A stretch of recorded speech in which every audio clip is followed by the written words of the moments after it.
یہ حضرت سیدنا شعیب علیہ السلام کا ذکر ہمیں ملتا ہے سورہ ہود کے اندر۔ حضرت شعیب اپنی قوم کو منع کر رہے ہیں، کیا کہہ رہے ہیں؟ ناپ تول پورا کرو، نا انصافی نہ کرو، لوگوں کا حق نہ مارو، یہ خیر کی دعوت۔ قوم جواب میں کیا کہتی ہے؟ سورہ ہود پڑھیے، وہ کہتے ہیں ہمیں نہیں سمجھ میں آتی آپ کی باتیں،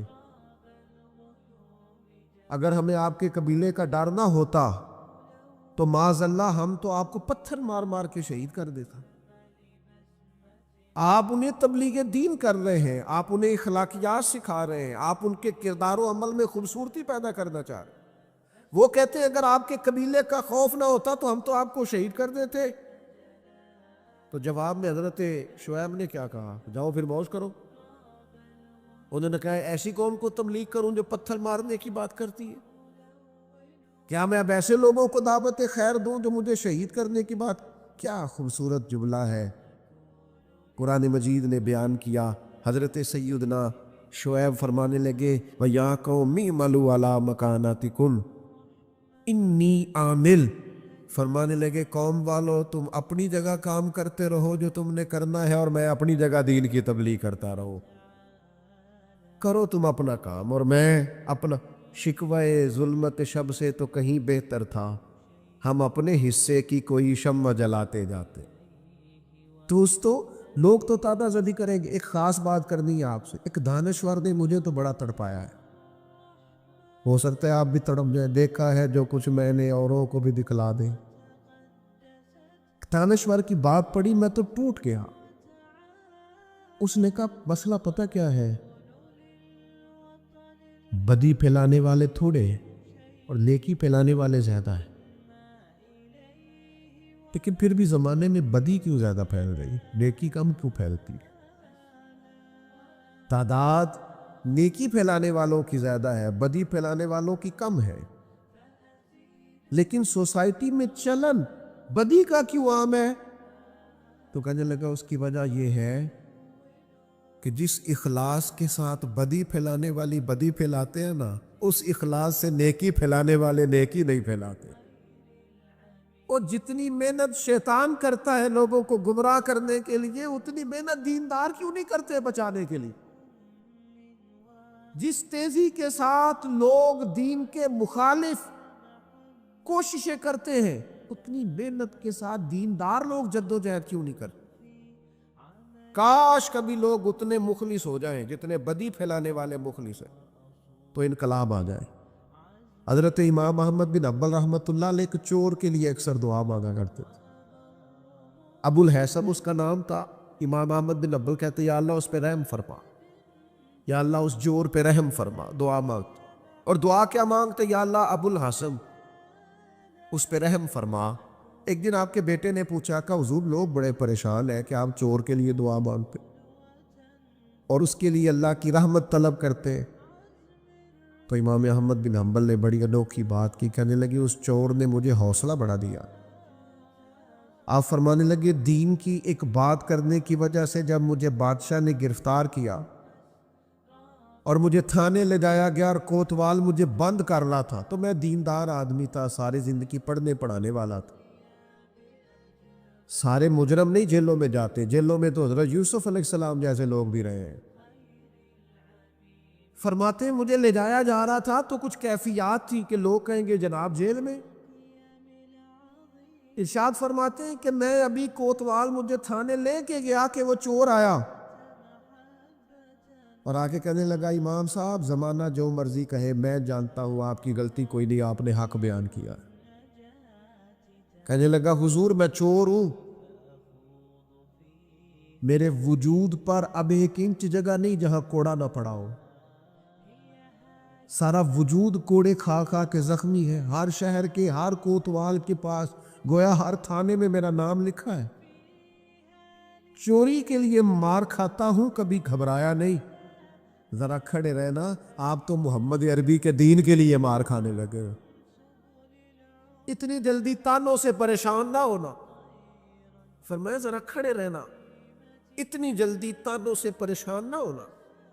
زخم پہ زخم کھا کے جی، خون جگر کے گھونٹ پی، آہ نہ کر لبوں کو سی، یہ عشق ہے کوئی دل لگی نہیں۔ ذرا ٹھہرنا پھر اگر آپ اس کام کے لیے آئے۔ آپ فرماتے ہیں مجھے اس کی بات نے اتنا حوصلہ دیا کہ پھر مجھے کسی چیز نے پریشان ہی نہیں کیا۔ میں دعا کرتا ہوں اللہ اس پر۔ یہاں تو لوگ حوصلہ توڑ میں آتے ہیں، لوگوں کا لوگ حوصلہ توڑتے ہیں۔ ذرا کو بچہ دیپ کی طرف بڑھتا ہے، سوال جواب شروع کر دیتا، وہ تو ہوڑے ہی داڑھی رکھ رہی ہے۔ میں کہا جی تسی دسیا جے ذرا کدوں کو رکھنی چاہیے سی، لکھ دے ذرا۔ آپ ابھی سے ادھر نکل گئے تو آپ بتا دیں جناب کس وقت نکلنا چاہیے تھا۔ آپ ابھی سے، وہ ابھی کا کیا مطلب ہوتا ہے؟ جس وقت شعور کی آنکھیں کھل جاتی ہے سارے دین پہ عمل کرنا فرض ہو جاتا۔ پھر آپ کمزور کیوں ہوتے ہیں؟ میرے عزیز طے کریں کہ اپنے ضمیر کے مطابق فیصلے ہوگے، اللہ رسول کی رضا پانے کا کام ہوگا، اور اس تعریف سے نکل آئیں گے ہم کہ لوگ ہمارے بارے میں کیا کہتے ہیں۔ میں عرض کر چکا ہوں کہ داتا علی اجمیری رحمۃ اللہ علیہ فرماتے ہیں کہ نبی پاک علیہ السلام کو صادق کہتے ہیں، امین کہتے ہیں، صلہ رحمی کرنے والا کہتے ہیں، اور جب کہا لا الہ الا اللہ پڑھو تو پھر جادوگر، پھر معاذ اللہ شاعر، پھر کچھ۔ اچھا وہ یہ سارا کچھ کہتے رہے تو کیا حضور شام کو بیٹھ کے حضرت صدیق اکبر کے پاس یا گھر میں سیدہ خدیجہ کے پاس یہ تبصرے کرتے تھے معاذ اللہ کہ دیکھو جی لوگ بات ہی نہیں سنتے، دیکھو توجہ ہی نہیں کرتے، دیکھو مجھے جادو؟ حضور یہ تبصرے کرتے تھے؟ وہ جس طرح بچہ آگ کے قریب بار بار جاتا ہے اور ماں ہاتھ پکڑ پکڑ کے روکتی نہیں، غصہ نہیں کرتی، اس کا خیال ہوتا ہے اسے پتہ ہی نہیں یہ جل جائے گا، یہ رات کو بیٹھ کے تبصرے نہیں ہوتے تھے، بلکہ اللہ کا قرآن کہتا ہے اللہ کا باخی النفس کا، اے محبوب کیا آپ اپنی جان پر کھیل جائیں گے؟ اللہ یکون مؤمنین، اس بات پر کہ یہ ایمان کیوں نہیں لاتے؟ حضور آپ نے تو جان کی بازی لگا دی گویا، اتنی محنت کرتے ہیں، اتنی محنت کرتے، یہ اللہ کا قرآن ہے۔ وہ جادوگر کہتے جا رہے ہیں، ساحر کہتے جا رہے ہیں، اور حضور جان کی بازی لگا کر دین بتاتے جا رہے ہیں۔ یہ مزاج ہے کہ آپ ان لوگوں کے بیچ کھڑے ہو کر انہی کی خیر کی بات کریں، انہی کے حق میں بھلے کی بات کریں جو آپ پر تانا زدی کر رہے ہیں۔ آپ انہی لوگوں کے لیے دیکھیے حضرت موسیٰ علیہ السلام کتنی جد و جہد کی جناب کلیم، کبھی فرعونیوں سے مقابلہ ہے، کبھی دریاؤں کا سفر ہے، کبھی صحراؤں کا علاقہ ہے، کس طرح حضرت موسیٰ علیہ السلام نے جد و جہد کی اپنی قوم کو نکالنے کے۔ آپ قرآن مجید کھولیں، جگہ جگہ حضرت کلیم علیہ السلام کا ذکر ملے گا، کبھی وہ پانی کا مطالبہ لے کے آ گئے، کبھی کچھ لے کے آ گئے۔ دن رات حضرت موسیٰ علیہ السلام انہیں فرعون سے، فرعونیوں سے نجات دلانا چاہتے ہیں، لیکن وہ کتنی ذہنی اذیت دیتے۔ آپ تاریخ پڑھ کے دیکھیں، کبھی وہ ان سے کہا گائے ذبح کرو تو پوچھتے ہیں رنگ کیسا ہو، بچڑی ہو کہ جوان ہو۔ کبھی حضرت موسیٰ علیہ السلام کے بارے میں معاذ اللہ ثم معاذ اللہ، یہاں تک انہوں نے کہہ دیا کہ آپ نے تو اپنے بھائی حضرت ہارون کو قتل کر دیا۔ یہاں تک کہ ایک عورت کو کہا جا کے جناب حضرت موسیٰ پہ الزام لگا دو۔ کبھی وہ کہتے ہیں کہ معاذ اللہ آپ اتنا اپنے آپ کو پردوں میں چھپا کے رکھتے ہیں، کیونکہ حضرت کلیم بڑے حیادار تھے، اللہ کے سارے نبی حیادار ہوتے، تو کہتے تھے لگتا ہے جسم پہ معاذ اللہ ثم معاذ اللہ کوئی عیب ہے۔ کبھی کوئی بات، کبھی کوئی بات، کبھی کوئی بات۔ لیکن آپ حضرت کلیم کو دیکھیں، وہ جہاں بھی رب کی بارگاہ میں عرض کرتے ہیں اپنی امت کی خیر ہی مانگتے ہیں، وہ اپنی قوم کی خیر ہی مانگتے ہیں۔ وہ اللہ کی بارگاہ میں یہی عرض کرتے ہیں مالک ان کے لیے ہدایت کے راستے واضح فرما۔ یہاں تک ان کی قوم نے کہہ دیا معاذ اللہ، یہ اللہ کا قرآن فرماتا ہے۔ آپ سورہ اعراف پڑھ کے دیکھیے، وہ کہنے لگے اے موسیٰ ہمیں تو آپ سے پہلے بھی آپ کی وجہ سے تکلیف پہنچی، معاذ اللہ آپ کے بعد بھی آپ کی وجہ سے تکلیف پہنچی، وہ آپ کی ولادت کی خبر معروف ہوئی تو فرعون نے ہمارے بچے قتل کرانے شروع کر دیے، تو آپ کے تو آنے سے پہلے ہمیں تکلیفیں پہنچ رہی۔ لیکن حضرت موسیٰ پھر بھی کہتے ہیں اور صبر کرو تمہارا دشمن ہلاک ہو جائے، اللہ تعالیٰ تمہیں کامیابی دے گا۔ اور پھر اللہ تعالیٰ نے اس کا اعلان بھی فرمایا یاد کرو نا بنی اسرائیل والو، وہ وقت یاد کرو نا، وَإِذْ نَجَّيْنَاكُمْ مِنْ آلِ فِرْعَوْنَ، پھر ہم نے تمہیں نجات دی فرعون والوں سے۔ پھر ہم نے تمہیں نجات دی ان لوگوں سے، فرعونیوں سے تمہیں بچا لیا۔ کس کی برکت سے؟ حضرت موسیٰ علیہ السلام کی برکت۔ اللہ نے ان کے ذریعے تبلیغ فرما کے بچا لیا۔ تو میرے عزیز، تانا زنی، کمزوری، یہ تو لوگ، حضرت عبادہ بن صامت رضی اللہ تعالیٰ عنہ فرماتے ہیں مجھے میرے محبوب نبی صلی اللہ تعالیٰ علیہ وسلم نے نصیحت فرمائی تھی، اور میں نے اپنی زندگی میں وہ باتیں اپنے دل کے ساتھ، گرہ کے ساتھ باندھ کے رکھی، اور مجھے بڑا فائدہ دیا انہوں نے۔ آپ فرمایا کرتے تھے رسول اللہ صلی اللہ علیہ وسلم نے مجھے حکم دیا تھا کہ میں مساکین سے محبت کروں اور ان کے قریب رہا کروں، اور میرے نبی پاک علیہ السلام نے مجھے فرمایا تھا کہ میں اس بندے کی طرف دیکھوں جو مالی حیثیت میں مجھ سے کم ہے، جو زیادہ ہے اس کی طرف نہ دیکھوں۔ اور فرماتے ہیں پھر کریم محبوب صلی اللہ تعالیٰ علیہ وسلم نے مجھ سے فرمایا کہ میں ہمیشہ صلہ رحمی کروں، اگرچہ کوئی بندہ مجھ سے تعلق توڑے، منہ پھیرے، پھر بھی میں نیکی کرتا رہوں۔ اور اللہ کے حبیب علیہ السلام نے مجھ سے فرمایا کہ کوئی چیز جب مجھ سے مانگی جائے تو میں فوراً دے دوں، انکار نہ کروں، اور اگر میری پہنچ میں ہو، یہ شارحیل حدیث نے لکھا ہے، اگر پہنچ میں ہو تو وہ چیز دے دی جائے۔ اللہ کے پیارے حبیب علیہ السلام نے فرمایا، حضرت ابو سعید خدری رضی اللہ تعالیٰ عنہ حدیث کے راوی ہے، مسند امام احمد بن حنبل میں موجود ہے، حضور علیہ الصلوۃ والسلام نے فرمایا تم میں سے کوئی شخص اگر کوئی ایسا موقع دیکھے جہاں اللہ کے احکام کو توڑا جا رہا ہے تو اسے چاہیے کہ وہاں بات کہنے میں حقارت محسوس نہ کرے، تبلیغ کر دے، بات کہہ دے، لوگوں کو بتا دے۔ اور فرمایا اگر ایسا نہیں کرے گا تو اللہ قیامت کے دن اس سے پوچھے گا وہاں تجھے بات کرنی چاہیے تھی، تو نے کیوں نہیں کی؟ تو عرض کرے گا یا اللہ میں لوگوں سے ڈر گیا تھا۔ تو حضور فرماتے رب فرمائے گا میرا زیادہ حق تھا کہ تو مجھ سے ڈرتا، لوگوں سے ڈر گیا، تجھے مجھ سے ڈرنا چاہیے تھا۔ اور یاد رکھیں جو اللہ سے ڈرتا ہے پھر وہ کسی اور سے نہیں ڈرتا۔ آپ خیر کی بات کہہ دیں، وہ ہمارے بزرگ تھے، مجھے بات بڑی پسند ہے سادی سی پر بڑی انوکھی ہے۔ بازار میں سفر کر رہے تھے، جا رہے تھے تو ایک عورت کو دیکھا بغیر پردے کے، گلے میں دوپٹہ ڈالے جا رہی ہے۔ تو حضرت صاحب چہرہ ادھر کیا ہوا ہے، پتر مسلمانہ دی بیٹی ہے، مسلمانہ دا ملک ہے، میرا پتر سیر کج۔ بڑی سخت اور بڑے تلخ لب و لہجے میں وہ خاتون کسی امیر گھر کی محسوس ہوتی، تلخ لہجے میں، بابا جا اپنا کام کر۔ تو حضرت اس کی بات سن کے بڑے تحمل اور بردباری سے فرمانے لگے پتر میرا یہی کام ہے، میں کام نہیں لگا، میری یہی ڈیوٹی ہے، جو بندہ غلط بات کرے اسے تھوڑی سی ادب سے نصیحت کرو، میرا یہی کام ہے، میں کام نہیں لگا۔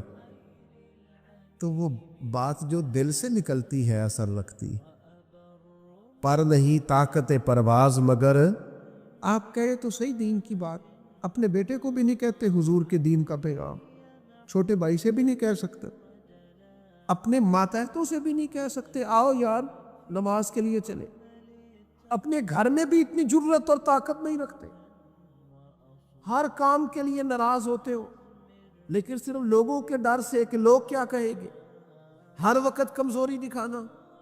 میرے عزیز اس سے آپ نکل جائیں، اس بات سے پرواہ نہیں کی لوگوں نے، لوگ نکل گئے۔ آپ یقین کریں کتنے بڑے تھے حضرت زبیر بن عوام، فرماتے تھے کسی کی جرت نہیں تھی کبھی کہ میری طرف آنکھ اٹھا کے دیکھے، لیکن پھر میں نے کلمہ پڑھا، مجھے اوڑھنے دے اذیتیں، تو میری عادتیں نہ خراب کر۔ فرماتے چٹائی لپیٹ کے نہ میرے گرد مجھے باندھ کے، تو اس کو میرا چچا آگ لگا دیتا تھا، وہ جو دھواں ہوتا تھا نا اس کا، ایک دھواں بڑی تکلیف دیتا ہے اگر آپ دھوئے میں گر جائیں، فرماتے اس سے مجھے اذیت پہنچتی، تکلیف پہنچتی، لیکن ہر لمحہ میرے دل سے بھی صدا نکلتی، حق وہ ہے جو رسول پاک لے کے آئے، سچ وہ ہے جو نبی کریم علیہ السلام نے بیان فرمایا۔ کسی جگہ بھی کسی کمزوری کا اظہار ہے، کیوں ہم کمزور پڑ گئے؟ اللہ جانے کون سی ایسی باتیں ہیں جن کی وجہ سے ہم پیچھے رہتے جا رہے ہیں۔ میرے عزیزوں ان کمزوریوں سے اپنے آپ کو نکالو۔ میں آپ سے عرض کروں نبی پاک علیہ السلام کی خدمت میں ایک صحابی آئے. بات مضبوط کر دوں, واقعہ سنایا ہے نا, تو کچھ لوگ سمجھتے ہیں کہ یہ واقعہ ہے, تو میں ایک حدیث پاک امام بہقی کی لکھی ہوئی عرض کرتا ہوں. نبی پاک علیہ السلام کے ایک صحابی آئے اور ان کا سر پھٹا ہوا تھا, خون بہ رہا تھا. سرکار نے فرمایا کیا ہوا؟ عرض کی حضور ایک عورت جا رہی تھی, میری نظر پڑی, ابھی نظر پڑی ہے کہ میرے آگے ستون آ گیا تو میرے سر پہ لگ گیا. نبی پاک صلی اللہ علیہ وسلم نے فرمایا تیرے لیے خوشخبری ہے, اگر دنیا میں تیری غلطی کی تجھے سزا ملی ہے تو پھر رب تجھے قیامت میں سزا نہیں دے گا. پھر اللہ قیامت میں سزا, بعض گناہ ایسے ہیں جن کی یہاں بھی سزا ملے گی اور وہاں بھی ملے, لیکن میرے بھائی پہلی بات یہ ہے کہ اللہ تعالیٰ اس غلطی کی یہیں سزا دے لے, اور دعا فرمائے اللہ تبارک و تعالیٰ یہاں بھی معافی عطا فرمائے, وہاں بھی معافی عطا فرمائے, اللہ درگزر ہی فرمائے. لیکن میرے بھائی ایک سزا یہ ہوتی ہے کہ انسان جب گناہ کرنے لگتا ہے تو اللہ نعمتوں کے دروازے کھولتا ہے, مہلت دیتا ہے. 500 سال تک فرعون کو مہلت دی. کتنے؟ یہاں جو 5 سال حکومت کر لیتا ہے وہ کہتا ہے سب سے قابل میں ہی ہوں, مجھے مہلت جو ملی ہوئی ہے. 500 سال مہلت دی اللہ تعالیٰ نے. اور فرعون کی قوم پر پتہ عذاب کس طرح کیا ہے؟ ٹڈیاں مسلط کر دی اللہ نے. یہ گھومتی نہیں چھوٹی سی, ہم اپنی زبان میں اس کو کچھ لوگ مختلف ناموں سے یاد کرتے ہیں, کوئی مکڑی کہتا ہے, کوئی کچھ کہتا ہے. مسلط کر دی, جاتی نہیں. ان پر بنی اسرائیل کے ان مقابل جو فرعون کی قوم تھی ان پر الزام اس طرح کا عذاب آیا کہ مینڈک مسلط کر دی اللہ تعالیٰ. برتن کھولتے تھے اندر مینڈک نکلتا تھا, دنیا کی ہر دوائی استعمال کرتے تھے لیکن مینڈک نکل آتا تھا. تھوڑا سا سمجھا کریں چیزوں. ہمارے رنگ نہیں زیادہ گورے کہ ہم پر عذاب نہیں آتا. کوئی بہت زیادہ اللہ تعالیٰ معاف فرمائے دولت نہیں جمع کرا بیٹھے شاہی خزانے میں کہ ہم سے پوچھا نہیں جائے. یہ مہلت ہے, مہلت کو مہلت سمجھو. پھر جب پکڑ آتی ہے نا اللہ کریم کی, میں نے دیکھا ہے کروڑوں روپیہ, 6 اولادیں. ایک شخص کے بچے باہر سے آ رہے تھے, وہ بندہ بیمار تھا, مجھے کہنے لگا حضرت جی دعا کریں میں ان کے آنے سے پہلے مر جاؤں ورنہ آ کے مجھے مار دیں گے. دعا کریں. اتنی بے سکونی, کروڑوں روپیہ پڑا تو یہ عذاب نہیں؟ کوئی ضروری ہے کہ پتھر برسیں گے تو سمجھ آئے گی؟ یہ جو سگا بیٹا بوڑھے باپ کے قریب سے گزر جاتا ہے, سلام نہیں لیتا, تو اس کو عذاب نہیں سمجھتے؟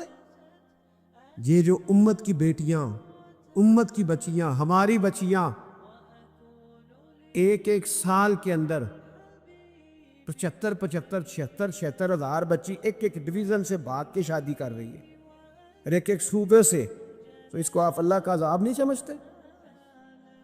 یہ معمولی بات ہے.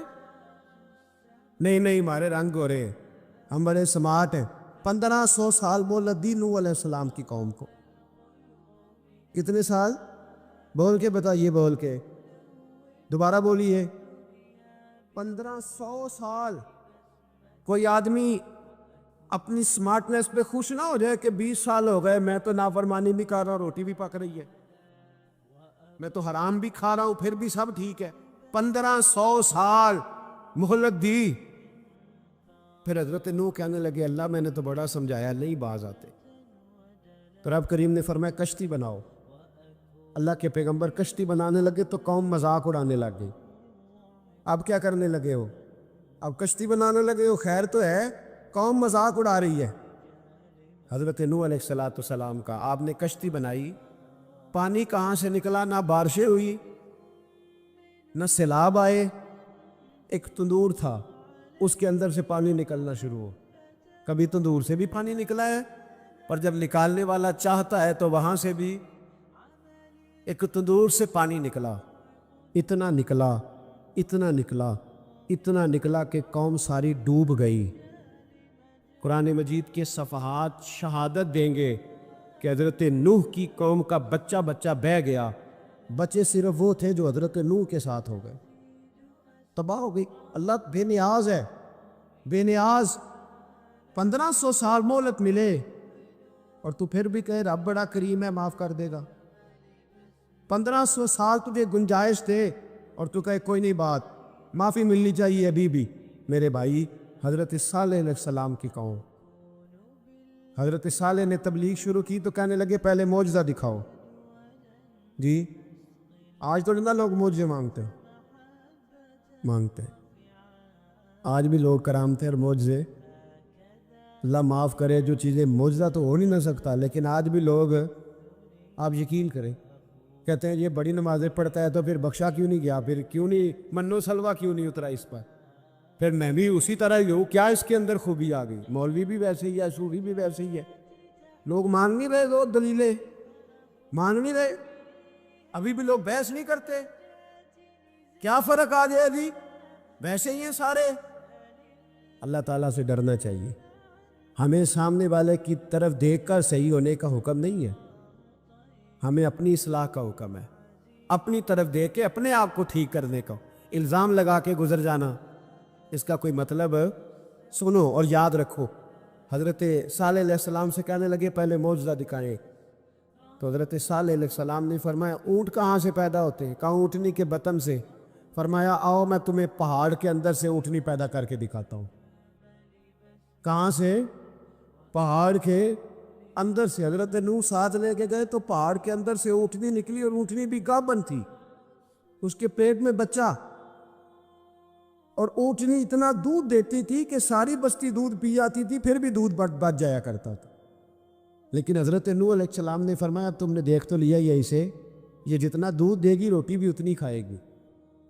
ایک دن تم سارے پانی پیو گے، ایک دن یہ سارا پانی پیا کرے گی. ایک دن تم سارے باقی جانوروں کو گھاس کھلاؤ گے، ایک دن یہ اونٹنی. اور اونٹنی کا نام کیا؟ ناقۃ اللہ، اللہ کی اونٹنی. کس کی اونٹنی؟ نام کیا ہے؟ اللہ کی. یہ اللہ کی اونٹنی ہے. تو حضرت نوح علیہ السلام کی اونٹنی. فرمایا اس کی بے ادبی نہ کرنا. باز نہیں آئے لوگ، باز نہیں آئے. کہنے لگے جی دودھ دینا تو ٹھیک ہے، پر یہ جو سارا پانی پی جاتی ہے نا، یہ صحیح نہیں. یہ جو ساری گھاس کھا جاتی ہے یہ نہیں تھی. دودھ دینا تو ٹھیک ہے پر یہ نہیں صحیح.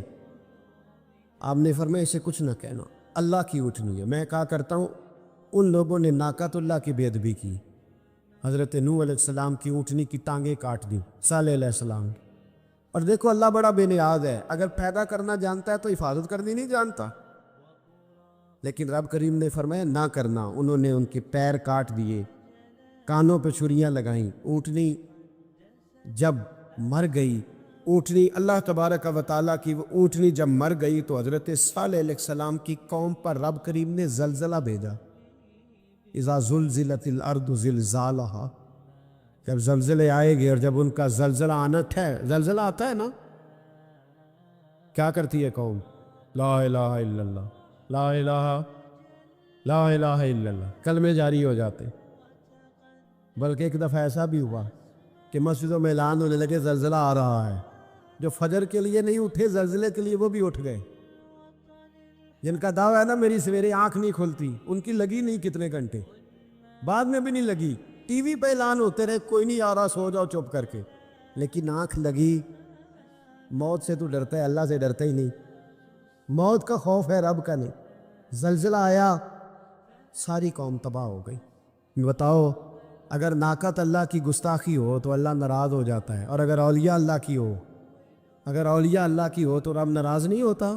شرم نہیں آتی لوگوں کو داتا صاحب کی بے ادبی کرتے ہیں؟ شرم نہیں آتی لوگوں کو غوث اعظم کی گستاخی کرتے؟ حیا نہیں آتی جنہوں نے دین پھیلایا ان کی بے ادبی؟ میں درد سے کہتا ہوں، رو کے کہتا ہوں، اور اگر کلیجہ پھٹ سکے تو میں دکھاؤں زخم کتنے. ایک حج کے موقع پر ایک بابا جی، اس سال 4,80,000 روپے کا پرائیویٹ حج تھا، اور بابا جی کی کیفیت کمزور تھی، بیچارے بیمار تھے. اس کے باوجود وہ گئے. بوڑھے آدمی، جا کے بیٹھیے، بزرگ، اور کتنی مشکل ہے وہاں منا، مزدلفہ، عرفات، طواف زیارت. کتنا مشکل کام ہے طواف زیارت کرنا، طواف وداع کرنا. کس کٹھن سے حج کیا، بڑھاپے میں پیسے بھی لگائے. اور جب وہ روضہ رسول پہ گئے صلی اللہ، اور انہوں نے جا کے نبی پاک صلی اللہ علیہ وسلم کے روضے کی طرف منہ کر کے درود شریف پڑھا تو ایک ملا نے اٹھ کے کہہ دیا تو مشرک ہے. تو میری روح کانپی. میں نے کہا تجھے شرم نہیں آئی, حیا نہیں آئی؟ اس کی عمر دیکھ, کس بڑھاپے میں کہاں سے چلا, کہاں آیا. یہ مشرک ہوتا تو کسی مندر میں جاتا, یہ مشرک ہوتا تو کسی گرجے میں جاتا. یہ مشرک نہیں, یہ مومن ہے. اور یہ وہ والا مومن ہے جس کے سینے میں دل جب دھڑکتا ہے تو خالی دھڑکتا نہیں, ساتھ وہ محمد عربی پہ درود و سلام بھی پڑھتا ہے. شرم نہیں آتی لوگوں کو, اتنی بڑی گستاخی کرتے. جو روضہ رسول پہ آیا مشرک ہے. میں نے ایک مولوی کو صاف صاف کہا تھا, میں نے کہا اگر میں مشرک ہوں تو نکالو, مشرک کا داخلہ تو یہاں ویسے ہی منع ہے. شرم نہیں آتی؟ اپنی زبان کا ایک پاس کرو کچھ. اتنا ظلم, اتنی بڑی فرقہ واریت امت میں, اتنا امت کو تقسیم کرتے ہو, تمہیں شرم نہیں آتی؟ جہاں سے اتحاد کا پیغام دینا چاہیے وہاں سے تم لوگوں کو فرقے کا پیغام دیتے ہو, ایک مقصود فرقے کی تبلیغ کرتے ہو. خدا را, تو میں کہہ رہا ہوں ناقت اللہ کی بے ادبی پہ عذاب آتا ہے, تولیہ اللہ کی بے ادبی پہ نہیں آتا. داتا صاحب ساری دن کی تبلیغ کرتے رہے, ایک آدمی نے اٹھ کے کہہ دیا جناب وہ تو شرک کا اڈا ہے, تو رب کریم ناراض نہیں ہوتا ان باتوں سے؟ ہمیں خیال کرنا چاہیے, اللہ سے ڈرنا چاہیے. ان چیزوں سے عذاب آتا ہے اور آ رہا ہے. اللہ تعالی ہمیں محفوظ فرمائے. اللہ ہمیں اس سے, قوم لوط پہ بھی عذاب آیا, ہم جنس پرستی, مرد مردوں سے بدکاری کرتے. حضرت نوح نے سمجھایا کہ یہ کام درست, فطرت کے خلاف ہے, یہ کام درست نہیں.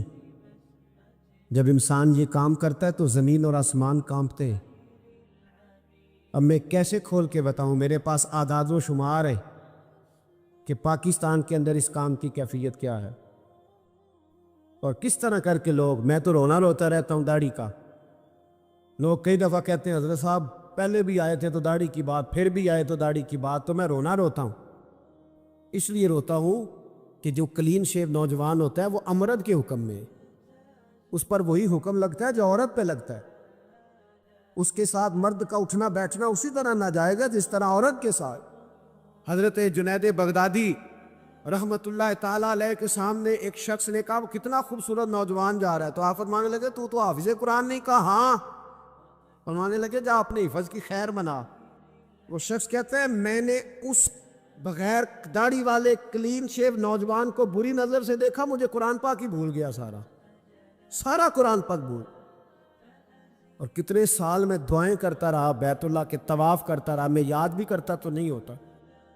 کیسے اب تو ہمارا نعت کہاں بیوٹی پارلر سے ہو کے آتا ہے, ہم کسی اور کو کیا پیغام ہے. وہ پیغام, وہ نظام, وہ طریقہ کار جس کا حکم تھا شریعت میں. قوم لوط پر عذاب آیا. صحیح بیٹھتے ہوں گے بچے جو موٹر سائیکلوں پہ بیٹھتے ہیں. میں نے گجرانوالہ کی سڑکوں پہ بچوں کو, نوجوانوں کو جو تماشے کرتے سرے عام دیکھا ہے تو مجھے ڈر لگتا ہے. تو کوئی روکنے والا نہیں, شغل ہو رہا ہے, ہنس رہے ہیں, اور سامنے عورتیں بھی ہیں, سب ہو رہا ہے. کتنی تکلیف کی بات. حضرت نوح کی قوم یہ کام کرتی تھی, قرآن پاک نے بیان کیا ہے. حضرت نوح نے سمجھایا, فرمایا رب کریم نے تمہیں اپنی خواہش پوری کرنے کے لیے جائز طریقہ عطا فرمایا, عورتوں سے نکاح کرو, اور اس نکاح کی برکت سے جو اللہ تمہیں اولاد دے گا اس کو اللہ تبارک و تعالیٰ تمہارے لیے باعث بخشش بھی فرمائے گا. لیکن جب قوم نہ مانی تو جو قوم لوط کا عمل کرے اس کا علاج قرآن نے بیان فرمایا کہ آسمان سے پتھر برسیں گے. پھر پتھر برسے, اور جن کے بڑے بڑے اچھے دماغ تھے ان کے دماغ چکنا چور کر دیے گئے, تباہ کر دیے گئے, ان کے دماغ زمین پر بچھاڑ دیا گیا. اللہ مہلت دیتا ہے. ایک دوست ہے ہمارے, میں وزیر آباد میں ان کے گھر بیٹھے تھا تو ایک میڈیکل, میرا کسی شخص پہ اعتراض کرنے کا میں مجموعی بات کرتا ہوں. میں ایسے ڈاکٹروں کو جانتا ہوں جو اللہ تعالیٰ فضل کرے سچ مچ کے نیک ہیں, اچھے لوگ. تو بچے کا میڈیکل سٹور ہے, تو والد بیمار ہو گیا, تو وہ کہتا ہے ابا جی ڈاکٹر صاحب نے کہا آپ کو ڈرپ لگنی ہے. تو سگے باپ کو ڈرپ لگانے لگا, تو باپ کیا کہتا ہے پتر تیری مہربانی مینوں کوئی اصلی لائی, اور نہ لائی جڑی لوکاں نوں لانے. اب وہ پیار سے سنا رہا ہے بات. میں نے اسے کہا کہ یہ تو ڈوب مرنے کا مقام ہے نا, ڈوب مرنے کا مقام. تو جس ملک کے اندر دوائی بھی صحیح نہ بکے, اصلی نہ ملے, دوائی بھی, اور پھر وہ قوم کہے کہ ہم نے تو پورے روزے رکھے,